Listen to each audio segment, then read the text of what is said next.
Happiness is experiential, happiness is ethical, and happiness is existential. Each of these, I'm going to argue, is a kind of skill. So how we experience ourselves is a skill we can practice every day.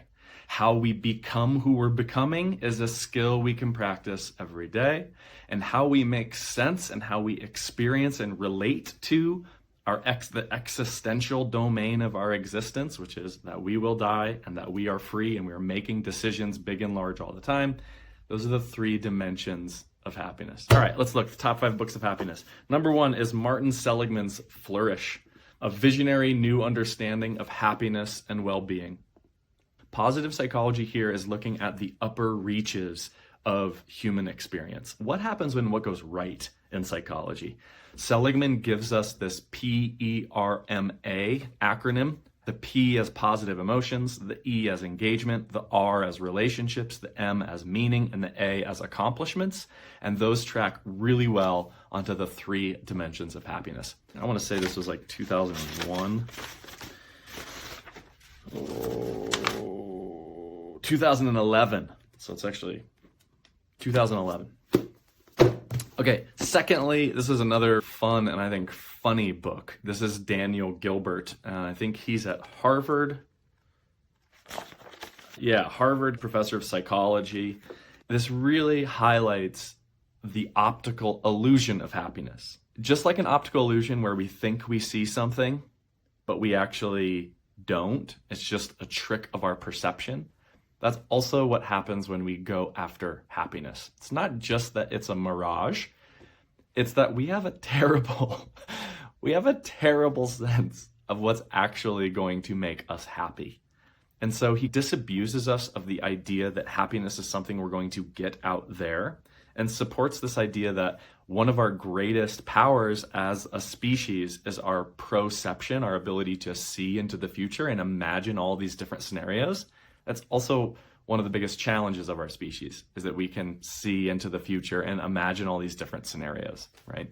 So just like the title suggests, there's more of an accidental nature to happiness that isn't this deliberate seeking for this happiness thing. That also raises the nice paradox that happiness is something that we find when we don't look for it explicitly, when we instead pay attention and appreciate how our psychology works. Third one, this is where I'm going to get, maybe my personal take on this. It's Stuart Brown's play. Stuart Brown was a sociologist, anthropologist, medical doctor, psychiatrist, and clinical researcher. Clearly, I have no idea what I'm talking about. And the founder of the National Institute for Play.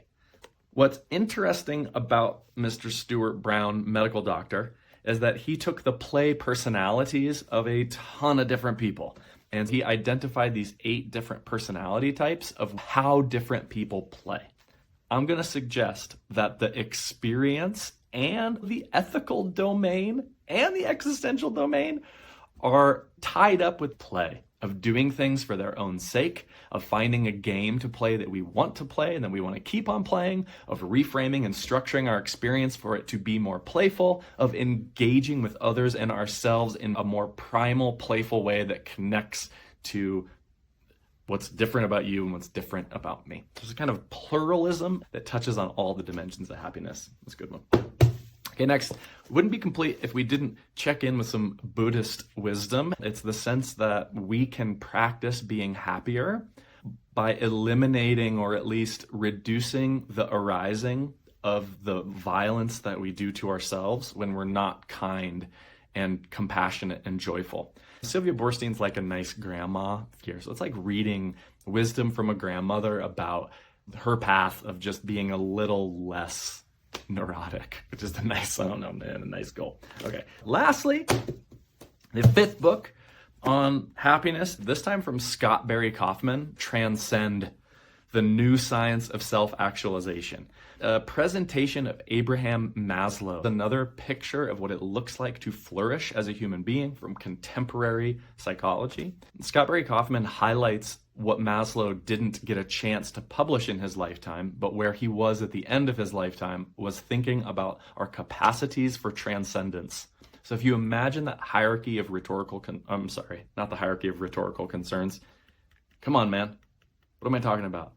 If you imagine that triangle of human needs, so the hierarchy of needs, where you have security needs, safety needs at the bottom, and then self-expression, kind of love needs at the top, he imagines that in a picture of how we transcend and transform ourselves in light of that transcendence, to build the kind of character and to build the kind of life that provides us the platform that we can have these peak experiences in a kind of game B way, or an infinite game way, where we are no longer just caught up in running a rat race.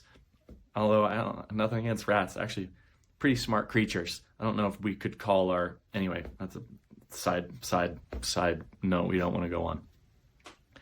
This is a great book to consider the higher reaches of human potential and human possibility.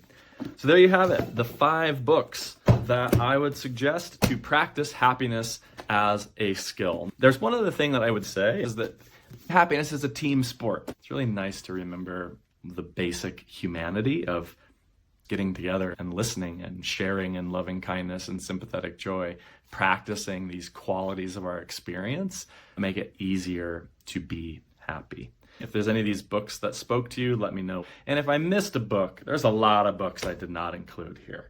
Maybe some Epicureanism I would have liked to get into. May you be happy. I hope you enjoyed this. Thanks. I should say one other thing. The book I did not choose is a book like this, Written Journal. This is how we might practice with the blank pages, what we put in our books. It's the book we didn't mention.